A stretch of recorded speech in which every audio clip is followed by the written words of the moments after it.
राम जी ने कहा था, हर शुभ अवसर पर आपकी उपस्थिति में कार्य सफल होगा। आपकी बात नहीं सुनते हैं तो उनके ऊपर कार्रवाई करिए।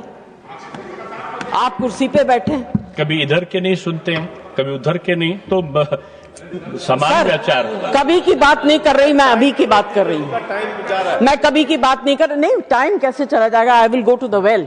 बच्चे बैठ जाओ, आप लोगों के हाथ में सबका समय है, जितना मर्जी दीजिए, फांसी चढ़ा दीजिए, चढ़ा ही रहे हैं कमजोर लोगों को। बहुत बड़ी परीक्षा आपके सामने आने वाली। आप हर चीज को मार्जिनलाइज कर रहे हैं, मत करिए। आवाज को सुनिए, समझिए। माननीय सदस्य श्रीमती जया अमिताभ बच्चन। कल रामनवमी है, आप सबको राम जी की बधाई, रामनवमी की बधाई। बच्चे बैठ जाओ। इस समय आपका किल हो रहा है। कोई बात नहीं सर, आप लोगों के हाथ में सबका समय है, जितना मर्जी दीजिए, फांसी चढ़ा दीजिए, चढ़ा ही रहे हैं कमजोर लोगों को।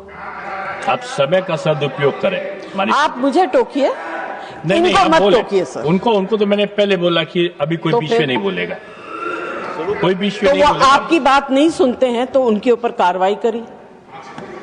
आप कुर्सी पे बैठे हैं, कभी इधर के नहीं सुनते हैं, कभी उधर के नहीं, तो समान विचार होगा। कभी की बात नहीं कर रही, मैं अभी की बात कर रही हूँ। मैं कभी की बात नहीं कर रही। नहीं, टाइम कैसे चला जाएगा? I will go to the well. You can not take my time. विषय पे सर, दिस कम्युनिटी जिनके बारे में हम चर्चा कर रहे हैं, जिनकी डिग्निटीज को हम खत्म करने की बात कर रहे हैं, उनको राम जी का बहुत बड़ा आशीर्वाद था। राम जी ने कहा था, क्योंकि जैसे आपको संजय सिंह जी ने कहानी सुनाई कि हर शुभ अवसर पर आपकी उपस्थिति में कार्य सफल होगा। हमारे यहाँ परंपरा है कि हर शुभ अवसर पर वो लोग आते हैं, उनको पता होता है कि इनके घर में बच्चा होने वाला, वो मार्क करके जाते हैं और आप उनको दिल से देते हैं, क्योंकि उनका आशीर्वाद जो है बहुत शुभ होता है। जैसे जॉन जी ने अभी कहा, don't take the wrath, it's considered very bad. I will not use the gesticulation that they use to curse. Please do not take their wrath. And this is what our mythology says. पुराने जमाने में राजा महाराजाओं के यहाँ इनको रखा जाता था, महारानियों को और महिलाओं को सुरक्षा देने के लिए। They were considered safe. But today, suddenly, the government is feeling very unsafe with their presence. I'm really surprised.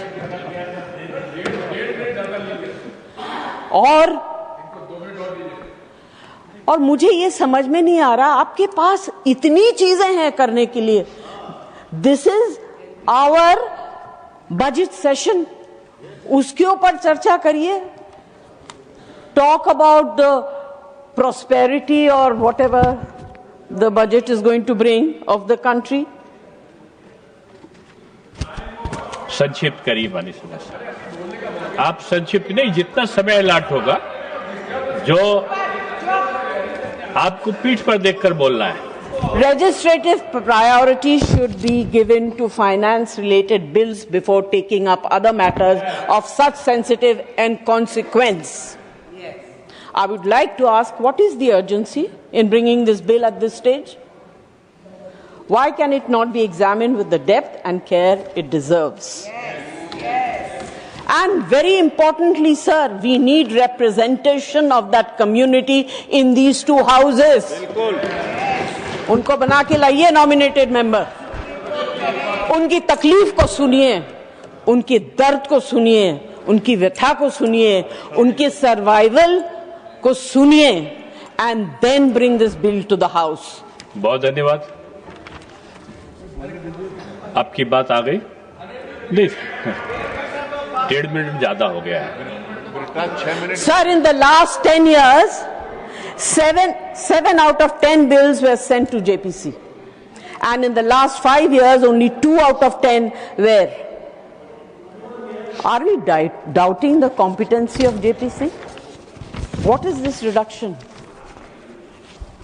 आप हर चीज को मार्जिनलाइज कर रहे हैं, मत करिए, आवाज को सुनिए, समझिए। बहुत बड़ी परीक्षा आपके सामने आने वाली। All this raises a very important question. Are we as a House moving away from detailed legislative scrutiny? And if so, does it not risk undermining the very purpose of our parliamentary committee system? The bill completely removes the right to self-determination, and this is a clear violation of the NALSA judgment and the constitutional rights guaranteed in Article 14, 19, 21. Are we strengthening the Constitution, or are we drifting away from its guarantees of equality, dignity and justice? Na buddhijeevi hai, na hridayjeevi. Bringing in such an insensitive legislation really is pathetic. You are talking about a very Next, माननीय सदस्य Abdul बहाब, 3 minutes. Abdul बहाब को मैंने पानी पिलाया, बैठ जाइए। नहीं, आपने पानी जान ब्रिटास को पिलाया है। Sir, we are talking about discriminate against a certain minority, and minority is not only religious, it is also social. Is this government, by bringing this bill, going against the Constitution of India, or is it that they want to create a vote bank for the upcoming elections and aid in SIR? Does this bill uphold constitution morality, or does it risk creating division rather than protecting rights? Sir, our legislation should protect and not isolate and not exclude. According to me and my party, this bill is discriminative, inhumane and taking away from the dignity of a section of the society. My request is to withdraw the bill, send it to JPC, bring it back after consideration in the monsoon session, and let's discuss it. Thank you so much for being generous.